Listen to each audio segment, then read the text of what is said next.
So on this week's episode of Be More Super, the podcast, we've got another great guest from Paramount Plus's number one show, Skymed. Welcome to the show, Praneet. Thank you so much, Brian. Thank you for having me. Excited to be here. Do you know what? I've got to say congratulations, Praneet, on this awesome show. It's a kick-ass show. How does it feel finally having it out, on screen for everyone to see? It's incredibly exciting. And I had this nervous energy, like with anything, when you spend months, in isolation, making it with a bunch of people, and only you all know this big secret that you have. And then, you finally put out this baby into the world for everybody else to consume. It's always really nerve wracking, but just thrilled at the response. Really, really excited at how well it's doing on Paramount Plus, and it exceeded my expectations. Certainly, like I was, for a show like this, I was just like, oh, it'll have its audience for sure, but I just certainly didn't think it would be doing this well. So I'm very, very happy, very excited. Do you know what? I recommend everyone to watch it because literally over the 9 episodes, it hooks you straight away, line and sinker, and the characters are just amazing. The writing is just astonishing. But before we talk about your wonderful show, let's find out a bit about you, Praneet, and what makes you tick as an actor. So before we do that, the past 2 years have been quite challenging, to say the least, especially for working actors and people in the theatre with the pandemic. But in general, it's been quite stressful. So how have you kept, positive and moving forwards during the last 2 years during this pandemic? Yeah, that's a good question. It's been very, very hard to be positive, and being able to shift your mindset from the sort of the pessimism that's there out in the world right now, and just what we're bogged down with, to make it a productive one. It's a hard transition to have. Certainly, I can only speak for myself in the sense that it was very difficult for me. I'm somebody that is always working. I'm a bit of a workaholic that way. Always hustling, and am very much aware that that my career, that I'm an entrepreneur, that I'm the CEO of my own business, which means that even when there's a worldwide pandemic, I have to find a way to export that business somehow. So during the pandemic, a lot of the time, even though everything was down, I would be doing lots of workshops online. I would be taking a bunch of classes online. Speaking of the UK, I met several UK casting directors because they had held sort of open calls to meet people around the world. And so, I spent a large chunk of my time during the pandemic actually meeting with a bunch of UK directors and UK casting directors, and it got to the point where I was working so overtime that I burnt out, and I realized that there was only so much I could do as an actor. At a certain point, the rest was out of my control, and I still, to this day, struggle with that. I still a big part of this business is luck, and I hate relying on that word. But sometimes, just for your mental clarity and mental peace, and just you just have to be able to, do what you can that's under your control, and then let go completely. And it's very tough for a person like me who's like sort of anxious and wants everything always under control. So the pandemic was difficult that way, because it literally took away everything that I had control wise, and so it was a bit of an adjustment. But, I think things are slowly coming back up again. But this business is always hard. I just think that ultimately I had good friends and family, and I had, I'm a theater actor, like that's where I started. And so, doing a bunch of new work, like workshops with new playwrights, all those things kept me engaged, kept me busy. At the end of the day, I just love the art form. So that kept me going. Yeah. So why acting? Why choose that path and not? Sorry if I'm going to use this as an example, but I'm really excited. A manager of Tim Hortons, because we've just had a Tim Hortons open up near us, and everyone's going crazy, and the coffee is amazing. Have you been? Yeah, of course I have. Yeah. It's so good. I was like one of the first in line, because I am a coffee lover. I don't drink alcohol really, but I'm into my coffees. So I buy the Dunkin' Donuts vanilla coffee, Oh, and it's I've so got good. a dripper and everything like that. And it's amazing. But Tim Hortons is pretty expensive, so when It they is. opened up, I was so excited. It's so good. It's so good. That's the thing, though. Like for us, it's like old hat. Like it's literally there's one on every street corner, right? So it's like we're used to this, but it's so cool to see it from your perspective. Um, yeah, I mean, why acting? Well, the thing it's funny. You're saying manager of a Tim Hortons. I was a manager of a Best Buy. Um, Okay, I was close. that. So electronic store, coffee.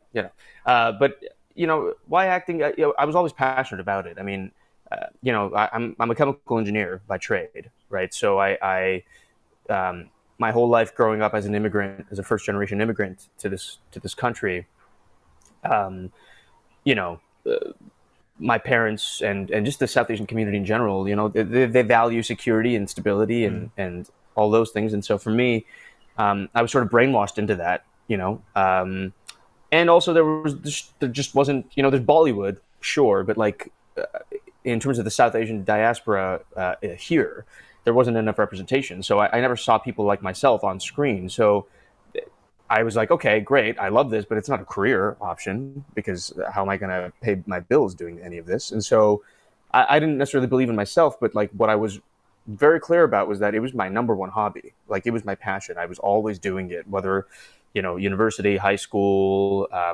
even when I was a working professional, I would do community theater right after work. mm, Like I'd do the 9 to 5 thing, and then I would do unpaid volunteer theater from 6 to 10 p.m. Or make short films with my friends on the weekends. Like it was always the passion for me, um, and ultimately, I think I made the call to take the leap of faith because I started getting work where to a point where I wasn't able to balance my full time 9 to 5 job and the paid acting work that I was getting. mm, And it was only then that I decided, you know what, there's something here. The universe is trying to tell me something mm. that I'm actually decent at this, and that like if I could keep going, that maybe I could actually make a living doing this. And ultimately, that's what gave me the confidence to jump into it. But on a baseline level, why acting? It's because it's my first love. As early as I can remember as a kid, like other people would be playing outside or playing on their Game Boy, and I would be watching behind the scenes footage of like Mission Impossible 2 on my DVD, or like I'd be watching like how Aladdin was animated. And we're not even talking the movie. Like I'd be watching the movie 25 times, but also be watching like the how the animators drew Simba and the Lion King Yeah. like 70,000 times because I was just so interested in the making of. So that's why. Yeah. Mm. And obviously the profession comes with a lot of ups and downs. It can be quite unsecure, and then it can be amazing once you get that dream role. So how do you deal with the ups and downs? Because it's a lot of auditioning. There's a lot of no's, but there are some great yeses. So how do you deal with the ups and downs? The way I deal with the ups and downs is I create my own work, and I do theater, and I do some voiceover gigs. Like ultimately, the way I look at anything in the film and television industry is that it's a fairy dust, that it's fairy tale land, that it's when I get the call, it's basically a vacation. Mm. It's like a bonus unexpected vacation that I get, and I get to go and do the thing and come back. So I've kind of in my brain divided the two worlds. I have my own reality, and then I have Skymed reality. You know, and it helps me cope with the no's and the rejection because ultimately I realize that the odds are stacked against all of us, and so the only way to sort of stay sane is to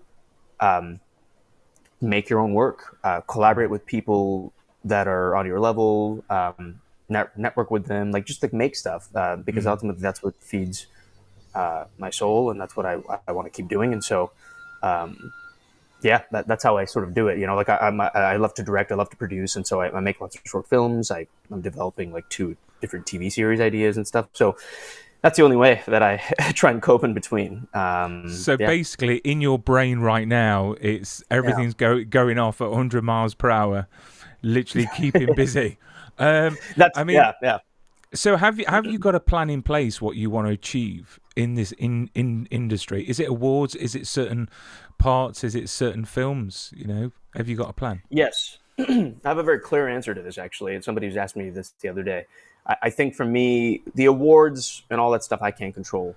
any of that. A lot of that is also having a good PR rep and campaigning and money and all that stuff. So that stuff I can't control.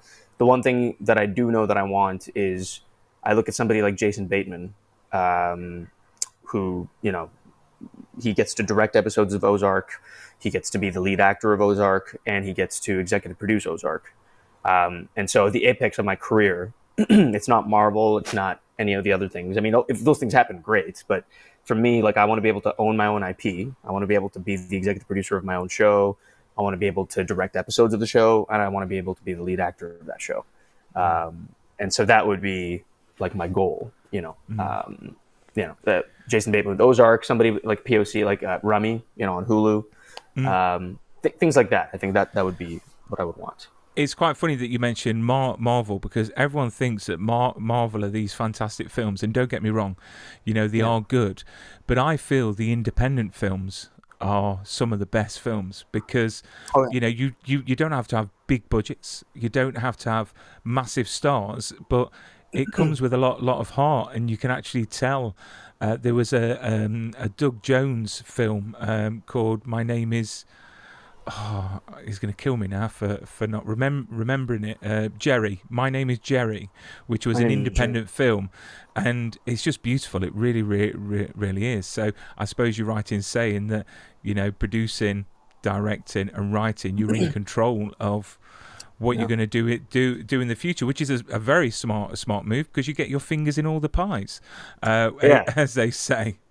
And I think you're getting a sense of who I am, a control freak. So, I want to be able to be involved in the whole thing, right? So, but hey, I mean, you look at something like Prey, right? It came out this weekend. I mean, it's lower budget, right? It's not necessarily one of those big budget films. It's amazing, right? So, yeah, like that's proof in the pudding. Stories, all that matters, really, at the end of the day, and characters. Yeah. And who inspired you? When growing up wanting to be this actor, and you watching these behind the scenes, I mean, were there any actors out there that really, I mean, obviously you mentioned Jason Bateman, but was there any actors when you were younger that you thought, wow, one, I want to work with, and two, I want to be like that? Or to that level? mean, the earliest memory of like imitating a hero, like playing with my action figures, or like imitating somebody like in the shower or like in my bedroom and stuff, was probably Shah Rukh Khan. From Bollywood, of course, like, because those are the earliest films that I would watch. So Shah Rukh Khan was like the first sort of inspiration, right? Where I was just like, oh, I want to be like him, and then I would say it was a lot of theater actors. Weirdly, like when I started doing musical theater in high school. When I first got exposed to, North American musical theater on stage, Christian Borle, who was one of the male leads in Legally Blonde, the musical, he was somebody, I know it's a very specific answer, but he was somebody I was just like, oh, this is a person on Broadway. He gets to, like, this is a job. And that was the first person that I looked at. I was just like, oh, he's a working professional actor, because he's not super famous or anything, but like, I was like, oh, but this is what he does for a living, and you can do this. You can just like be in the theater on stage and pay your bills that way. So, and of course I have, I remember watching Brokeback Mountain with Jake Gyllenhaal and Heath Ledger. Of course, those are two heroes as well. And, now after watching Moon Knight, just cementing to me how incredible Oscar Isaac is as well. And yeah. So I've got a bunch of people, but and have you got a dream person that you'd love to play opposite? Like on your bucket list? Man, I would say I know I want to work with Denis Villeneuve, in terms of behind the camera. That's for sure. That's number one choice. In front of the camera, I would say Viola Davis and Jeff Bridges. Yeah, Jeff Bridges. Oh. Jeff Bridges and Viola Davis would be... The thing is, for me, Denzel Washington is just an amazing guy. But again, how intimidated would you feel being opposite these people? Do you know what I mean? It's sort of like their talent is from somewhere supernatural. It really, really is. But how difficult is it being a working actor? Is it all glamour and red carpets. Because people, the viewers, see you in these wonderful shows, and must think that you live a life of, paradise. I mean, how real is it being an actor? It's I will say this: when you are filming something, it is very much like paradise because you are essentially pampered and taken care of by the entire crew and the producers because they can't afford to lose any of us because then they have to reshoot the whole thing and blah blah blah. So I will say while you're in the bubble of shooting, you are really well taken care of. Now, is it Marvel Studios level taken care ofness? No, but they do. I certainly can't complain with how pampered we all were. Like we were really way too spoiled. Like you're talking about any kind of food that we wanted, it was available to us. We were staying in these apartments, these brand new apartments. So it's glamorous while you're shooting the thing, but then as soon as it's done, you're back to normal life. And for most actors in the world, you're making sort of a median income level, which means that you don't, not everybody has a. It's funny, like some of my relatives literally think that like I live in Los Angeles in a giant mansion, because of one show or whatever, and I was just like, that's not how this thing works. Like there's the 1% of the 1%, and then there's the rest of us, that hopefully one day we'll get there. But like, so I would say a lot of it is a lot of hard work, right? A lot of it is rejection, a lot of it is self-doubt, anxiety, insecurity, audition after audition, making work with your friends, doing little table reads to help out your director friend. Like it's a lot of little mini gigs because ultimately we're freelance workers is what we are. And so that's the life the real life of an actor is just trying to get from gig to gig, and doing your day job to make your ends meet in the middle. And then there's little weird moments where then you go to LA for like a red carpet premiere for your little thing, and it's like you're getting a bunch of photos taken, you're getting interviewed and all those things. And it's like, what is my life right now? Because this is not like, I literally have to go work tomorrow. I have my day job to go to. So that's what the real life of an actor is. But that's why these moments are so special, right? Because you dream of some things like this. You dream of a show doing well. You dream of, moments where you get to be on a red carpet and stuff like that. So all those hard moments, the highs make all the low ones worth it. I mean, I would find that so awkward being on the red carpet and everyone looking at you and shouting your name and taking your picture and do you find it a pleasure? I mean, it's got to be quite full on all of a sudden. As you said, that you go to LA for this red carpet and all of a sudden you're center of attention. I mean, does that take you by surprise? Yeah, I mean, it's it's 100%, because it's weird. It's like, because you're not in my world. I'm just a normal human. Like I'm just a person that just walks through the world. I don't have any preconceived notions of who I am, or I think that I'm bigger than I am, what I am. So like, it's just a weird thing of like standing there and people like shouting your name like really, really loudly and almost aggressively. And then, people like yourself, like just even like you reaching out to interview me is also so weird to me, because I'm like, why me? Like, why? Like, what do I have to offer that's anything, like literally he has the entire world, but like, so I think it's part of that too. It's just, it's this weird thing of like, you do it for the acting, you do it for the art form, right? All these other things are extra and stuff, but they're all part of the business. And I'm just really grateful that people care at all, to begin with, because the bare minimum is, hey, I just want to work, and then the bonus is like, oh my god, people care about your work. That's even better. So I just get to cherish those moments. Well, you'll be pleased to know there are shows like mine out there, but I only have guests that I want to interview from shows that I love. Awesome. I'm not on these lists where I do these press pools, and do these 3-minute interviews, even though they're fantastic. But I like to reach out to cast from shows that I think are just amazing, that I've watched and enjoyed. So let's talk about Skymed, because this is a show that's just full of heart and wild rides, as I've described it, and so well written. If you could tell the viewers and listeners a bit about the show and who you play. Yeah. So Skymed is about emergency medevac pilots and nurses that work in remote northern Canada, rescuing people from dire situations. So, for example, you're hiking in the middle of a mountain somewhere and you break your leg. Um, you are nowhere near a hospital, a clinic. There's no doctors, nurses, anybody around.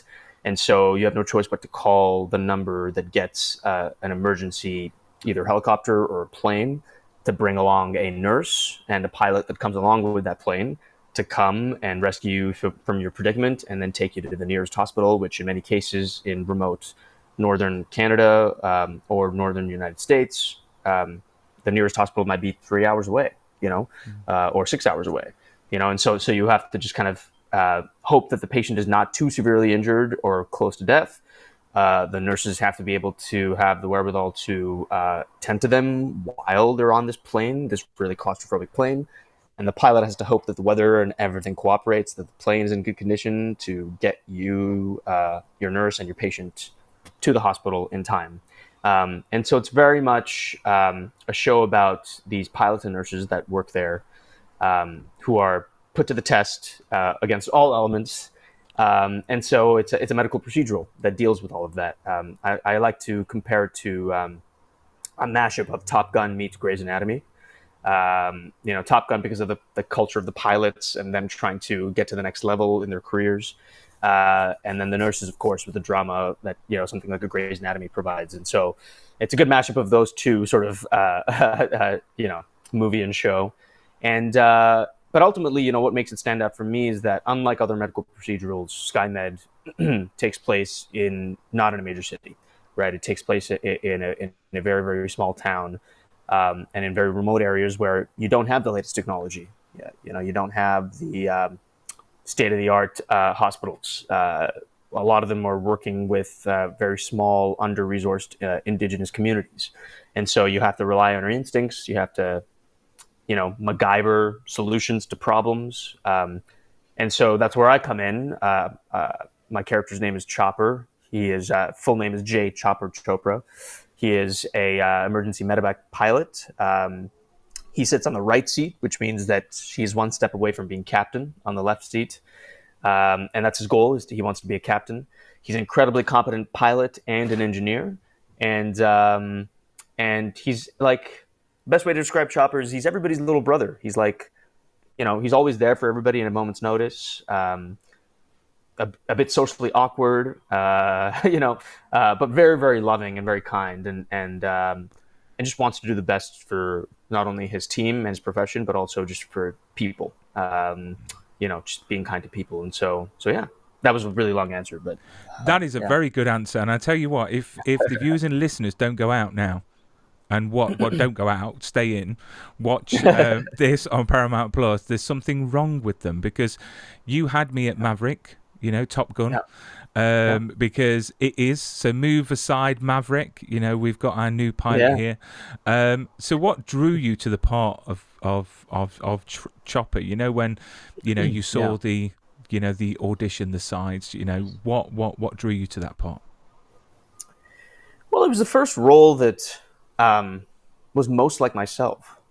It was the first time I read a character and I was just like, oh my God, this is me in life. And I never got that opportunity, and that's fine. I mean, that's the point of acting, is you get to be a chameleon, you get to change, and you get to be different people. Mm-hmm. But it was refreshing because this was the first time I got to see somebody that was just like, oh my God, this is literally me.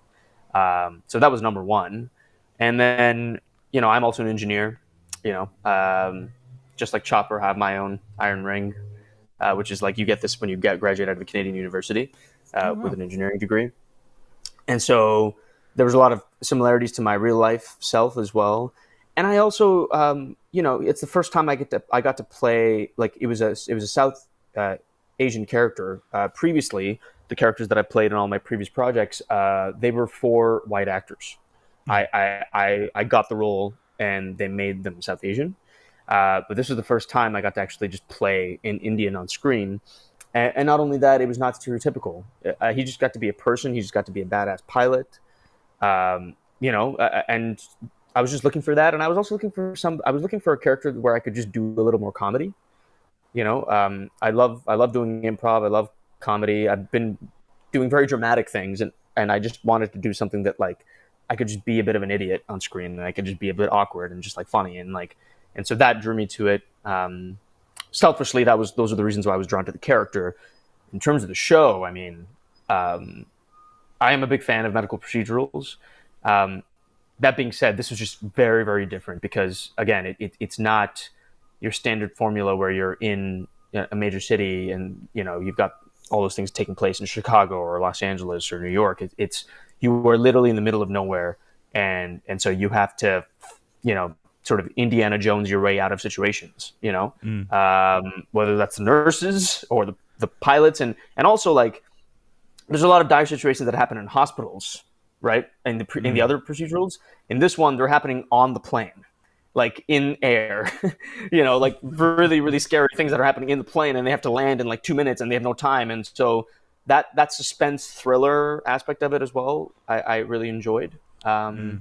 So yeah, and just yeah, I just love the representation also on screen, just like finally giving showcasing what indigenous communities have to go through, Definitely. and then just a bunch of outsiders coming into the situation and learning about the community, but also learning about themselves, which I really Mm, enjoyed as mm. well. I mean, when I say the show is full of heart, I mean the messages that you get watching this show, I think, is fantastic.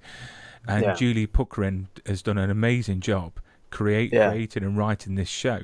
Did you have any input in your character? Did you have any moments where you wanted to change a few things? yeah. There was Julie was really good about that in the sense that she very much knew that I was an engineer in real life, and so then when there were certain sequences where there was a chemical spill or whatever, and like what the solution would be to deal with that, she would call me up and she would ask, hey, let's talk about what you would actually do with this. There was one sequence where um, it seemed like Chopper was an expert on IEDs, and I just unfortunately, like, I understood where they were coming from with that. I at the same time was like, the last thing we need is a brown person to be an expert on bombs, you Yep. know. And so I changed that. I talked to Julie about that, and we got that line to be changed so that it's more about he's an expert in reactions engineering, Mm. which is a real life course that I took when I got my chemical engineering degree. And so they were very, very sort of flexible about that, changing lines here and there. And um, it's interesting too because like the first month of filming the show, we all have an idea of what the character is, and the producers have an idea of what the character is. And the first month of filming the show was very much a tonal battle between both parties. Mm. We would bring to the table our choices, but then we would get corrected. And so eventually, after that month, we all sort of finally met in the middle and we understood what we were going for. I think the biggest thing with Chopper is I saw him as a very, awkward, funny person and very socially inept. But Julie did tell me, she was just like, hey, listen, like, I love a lot of what you're doing, but at the same time, keep in mind that he's actually a very, very competent person and he's actually very confident. He's just out of practice, Mm. and that was the key to being like, oh, okay, right. He's not. It's not that he can't talk to women. He's just out of practice because he's had a traumatic experience with his past relationship, and so he's trying to get back into the saddle, which makes him act a certain way. And so it was more so digging into the whys behind, Mm. the characters that really got us to delve deeper into them, and so yeah, we had lots of input, which was fantastic. And I love the tagline on your poster that Yeah, says "Flies better than he yeah, flirts." yeah, I mean, you did touch on it just then. What makes yeah. Chopper such a bad flirt? Because I'm not being silly, but in the show, No, he doesn't do too bad for himself. To be fair, um, yeah, he flukes into them somehow, but he like yeah, there's a charming quality, right? There's a charming there's a charm to not knowing what you're doing, that I think people like. Um, I mean, by the way, you can replace like that. So the flies better than he flirts. You could That's me, and you could literally just anything better than if I can't flirt to save my life either. So, yeah, me I'm neither. awful, and in fact, oh my god, my girlfriend right now. Like, I mean, yeah, just a story of how even that happened and how terrible I was at talking to her the first time. It was, but yeah, I Yeah, I mean, I think that's the thing with Chopper is he's really good at his job, but he's out of practice when it comes to life stuff. Mm. Even from the first episode when he's like so in love already with somebody that he has no idea who she is yet. But like he's so desperate to kind of be ready for the next thing, to rebound into the next thing, that like he forgets sometimes the right way to do it. And so I find all his little moments very endearing, Mm. on a surface level. But then also it's just like it's just really funny, and we got to have fun with those moments. Each director that came on to every episode, like we really, really got to have fun with some of those comedic moments because, yeah, him flirting is just hilarious. And talking about being a pilot as well, I mean, what sort of training did you have to go through? Was it like a boot camp sort of style? I mean, did you learn a bit about obviously flying? Did you fly at all during the show? So we couldn't fly only because of insurance purposes, and also we needed to have our 10,000 hours of training, like to get our license and stuff. So that was forbidden. Unfortunately, I wish we could, but we did do a boot camp. Me and the rest of the pilots. Chopper is actually based on Jamie Rimmer, who is the brother-in-law of Julie Puckrin. And so Chopper's actually literally written after Jamie. And so the luxury that I got to have was that Jamie was on set a lot of the time, especially when we were filming our pilot sequences. He was on set a lot.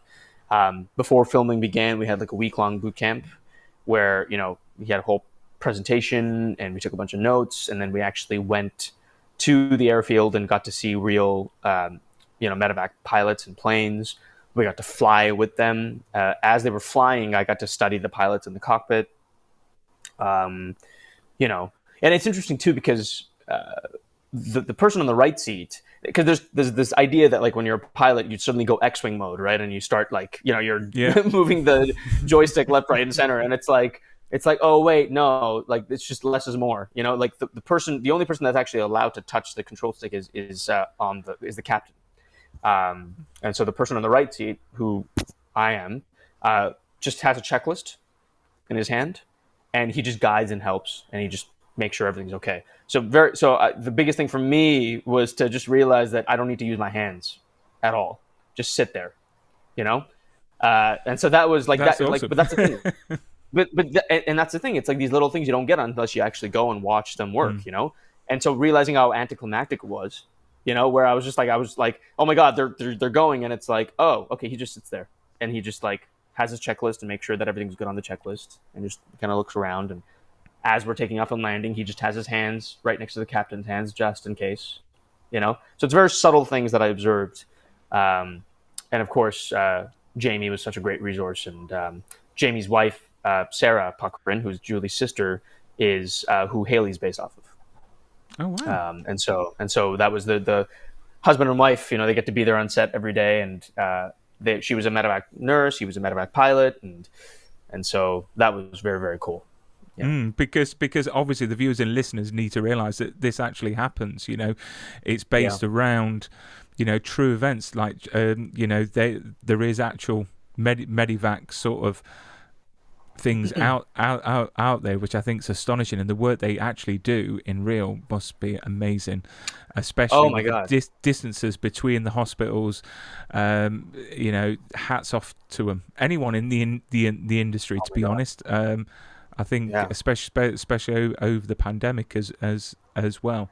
So we Yeah. see your character, and this is what I like about the show, is that we see you on this lovely story arc throughout the show. Hmm. Again, I don't want to Hmm. spoil it for anyone, Hmm. and it's really nice to see Chopper develop and blossom, and I don't know how to put it because I don't want to ruin it for anyone, but I like your storyline, one of the most out of all of them. I mean, what has been your favorite scene to shoot during this season? Whew. That's a good question. Yeah, I mean, I think for Chopper, I think any scene that I got to shoot with Rebecca, who plays Emma on the show, I genuinely enjoyed.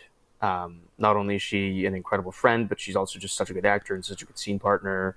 And it's interesting, those scenes for me were very emotional because it's something that I went through myself in life, which is why that's why the universe literally dropped this role in my lap. I think for a reason, because it's so almost scary how similar we are, And so those scenes where I'm opening my heart up to her, or you know, don't want to spoil anything, but just like a lot of those difficult scenes that I got to do were my most memorable because I was almost living out my real life through them and exercising those demons through those scenes.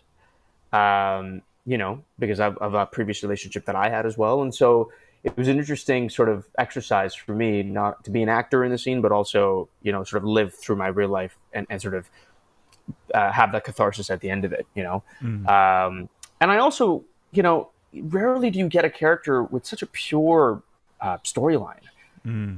Like you think about it, like so many storylines are based on trauma, right? Like somebody has to, leaves the community and has to find a way back to the community. Another character has to find a way to reconnect back to their indigenous roots. Another character had a traumatic experience with their sibling. Somebody's cheating on their fiance because of a loveless marriage. Like there's all these little things, and Choppers is like, I want to go to space. Like, like it's such a pure-hearted story, and it's just so refreshing. I remember when Julie first told me about this overall character arc, and I was just like, wait, that's it? And she's like, yeah, he wants to go to, like, and it's like, but the interesting challenge with that as an actor is like, okay, but that's on the surface, but like, what's it actually about underneath, And to me, what it was actually about was finally doing something for himself. He's such a selfless person, and he's done right by his parents, done everything that they've asked him to do, done everything that his ex has asked him to do, gone ahead and done everything that Emma's wanted and asked him to do. And I think for him, it's about recognizing that, hey, like, it's okay to be selfish and it's okay to finally go for what I want, And so, what a pleasure to just have such a pure... And without ruining it, the moment when you decide not to think of someone else and think of yourself for once, I literally was cheering. I was like, yes. Aww.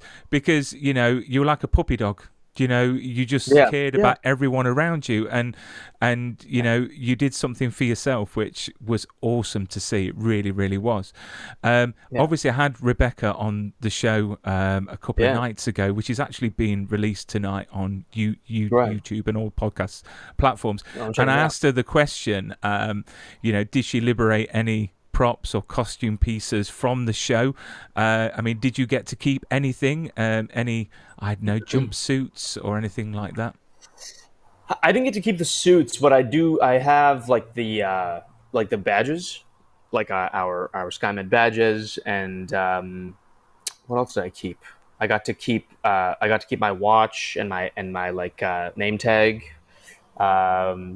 I got to keep I have another iron ring. I got to have his iron ring as well. And then production, like the producers gave us all a gold necklace with like our characters' initials on it and like just the Skymed on it and stuff. So that's a nice memento that we get to keep. I think we'll only get to steal the full things after the series comes to an end. But up until then, I think we won't get anything else yet. Well, it sounds like you did a lot better than Rebecca, because Rebecca, all she got was some earrings and a bra. She only got to keep that. Oh, interesting. Yeah. So you've done all right with yourself. Yes. Let's talk location, because the location that you shoot in is just absolutely picturesque. It looks heavenly, it really does. What was it actually like to film? In that cold, in that environment. Oh my God, it was absolutely incredible. I mean, Winnipeg is one of those gems on planet Earth that people don't talk about, and even in Canada, it's underappreciated because people look at it as some small city and like nobody cares about it. And it was my first time filming there, and I grew up in the prairies in Canada. I grew up near the mountains in Calgary, near Banff, And so I was used to sort of that weather, the cold weather. That part wasn't too shocking to me. It was funny watching the people from LA and Toronto and Vancouver on the show struggle a little bit. But I was used to the minus 35, minus 40 weather. Unfortunately, I just was. But there's this really just natural beauty to the entire province. We got to film. We got to film throughout the transitions of the seasons, which is incredible. We got to be there in the summertime, and then we got to see the leaves turn color, and we got to see the snow. And so that was an incredible experience to be a part of. But I do think a lot of the time, the cold did interfere with our acting, because there's certain moments where you just can't open your mouth. When it's like minus 30 outside, you just can't, do anything with your mouth. You can't even move your eyebrows up and down. And so, the cool thing that production did, though, was they front loaded a lot of the outdoor sequences, because we shot out of order. So we front loaded a lot of the outdoor sequences so that by the time winter came, we were mostly shooting in the studio. So luckily it wasn't so bad, and things really only got much colder in January, I would say. But yeah, we had a great costume department that gave us our big Canada Goose jackets, which we got to wear, which thank God for those, because wow, if we didn't have them, it would be very, very cold. But I think that, speaking of what makes the show stand out, I think there's basically no CGI in this. There's a little CGI here and there, but the sets were all true to life. We got to shoot on location 80% of the time, which made the whole experience very immersive and made our jobs much easier. And I think people watching the show will love that. And I was a bit disappointed that the bar isn't a real bar, because it looks amazing. Yeah, that should be made. People out there should look at that and style a bar on that bar, because it's just awesome. I remember I walked on the set for the first time, and I thought it was an actual bar the first time, because I walked in and I didn't realize that they decorated it that way. So I was just like, oh my God, this is an incredible bar. I would come here and they were like, oh no, this is just a farmhouse that we changed up, and so yeah. And talking about location, a little birdie has told me about a funny situation with you. I'm going to put a picture up. Oh no, not that one. That's, sorry. Oh. That is you flirting. That's me. That's me successfully flirting. By the way, that was my first successful flirt. Yeah, with that looks Bob. Like a Saturday night out for me, to be honest. Yeah. But no, it's this image just here. Oh my God. I can't. Triggered. I'm triggered. I absolutely cannot. I just can't. Oh my God. I'm so. So you can blame Rebecca for this, to be honest. Yes. Because she was laughing her head off when she was telling me about it. So apparently, you had an incident where you apparently screamed a bit. You got a bit scared. And why are you scared of grasshoppers during filming? They look so scary. I don't like look at them. It's just the legs and the thing, and oh God, no, I can't. So this grasshopper, the small ones, fine, whatever, the small crickets, whatever. But I was in my trailer and we were on location, and I came back and I saw the biggest, the most ginormous grasshopper just in the corner of my room. And yeah, I screamed. I screamed, and I got up on my couch, on my legs. It was a full moment that I had. Probably way too dramatic because it's harmless, but in my brain it is. And of course I had to, people came, open the trailer door, and I was just like, it's there. I couldn't even talk. And Morgan and Rebecca had to come in and nicely take it out. And I was just like, wow, Praneet, you're such a schmuck. It's just a grasshopper. If it started talking to you, yeah, I would understand it. It'd be a bit freaky. Yeah. But you know what it is? It's the Bug's Life. It's you remember the Bug's Life? Yeah. They did a good job of making those grasshoppers the bad guys. Wow. So many people are traumatized by Jaws. You're traumatized by Bug's Life. Wow. Yeah. Wow. Exactly. Wow. Yeah. I will say I've gotten better though. I will say I spent a whole summer. I actually just got back from. I was doing I was workshopping a brand new musical on a farm the past 2 months. And if you're living on a farm, you've got snakes, reptiles, grasshoppers, crickets, and so I saw it all. And I have I've had the intervention that I needed, and so I think I like to think I'm better now. A bit of shock therapy, as they call it. A bit of shock therapy. Facing Exactly. your fears. Exactly. Yeah. Thank you, Rebecca, for outing me on that one. That was good. Well, to be honest, I did ask if she had any gossip or any funny stories, and she didn't hold back. But no, great, great for sharing that. Do you think we're going to see a season 2? Because I hope so. I really do. I've even asked Julie, but she won't answer me. She won't tell me. She's sort of skirted around it. So, do you think in your heart we're going to see season 2? Because it annoys me when we get so into shows, we don't get any more. You know what? I'll go a very analytical route on this one. I think, based on the demographic of the show, and seeing previous shows like it, and knowing that on CBC in Canada, it's the only procedural on TV on that channel.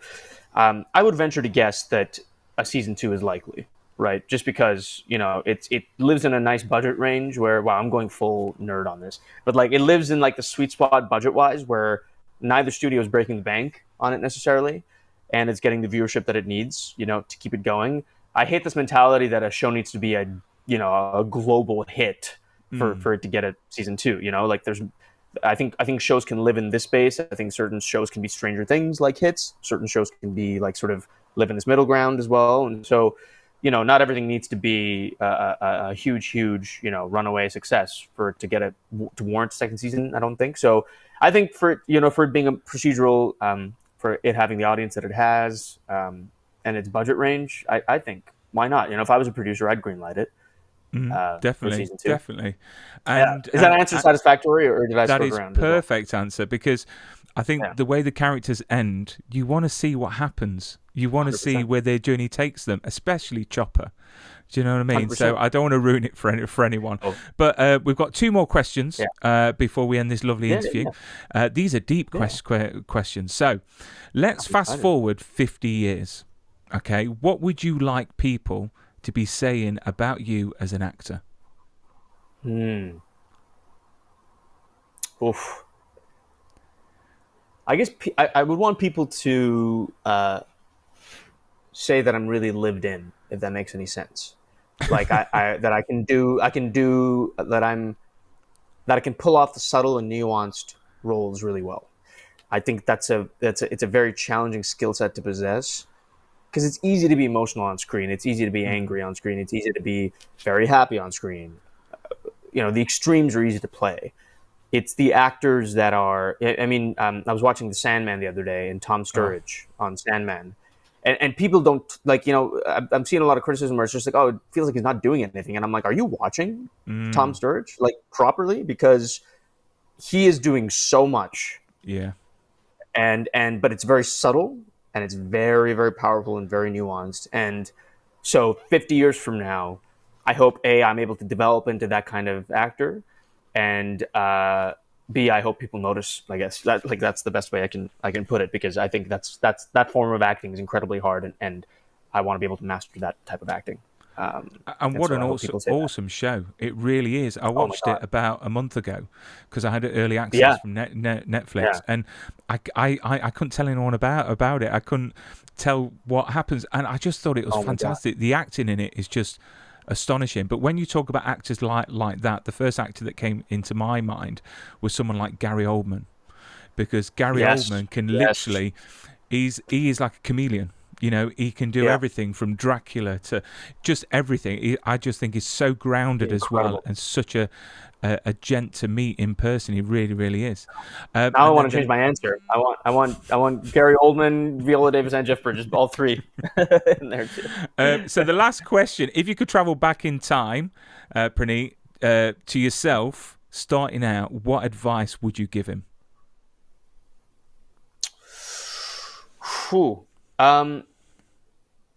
Oh man, that's a tough one. I don't know if I would. I would say this: spend more time with your loved ones. You don't get those moments back. So, career is one thing, and that's great. But at the end of the day, the people, your family and your friends, like the relationships are what matters at the end of all our days, really. Um, and so I think for me, going back, I would say just, hey, put that, you can write that email later. Just go spend some time with your mom, or go spend some time with your dad, or all those things. And I'm getting much better at that for sure. Like I'm realizing the value of those relationships, and so I think for me, just cherish them a bit more. It's okay. Things will work out. It's fine. You can relax a little bit. Just go spend some time with the people that you love. Yeah. That is awesome advice, and completely Yeah. agree. Completely Yeah. agree. Praneet, you've been a great guest.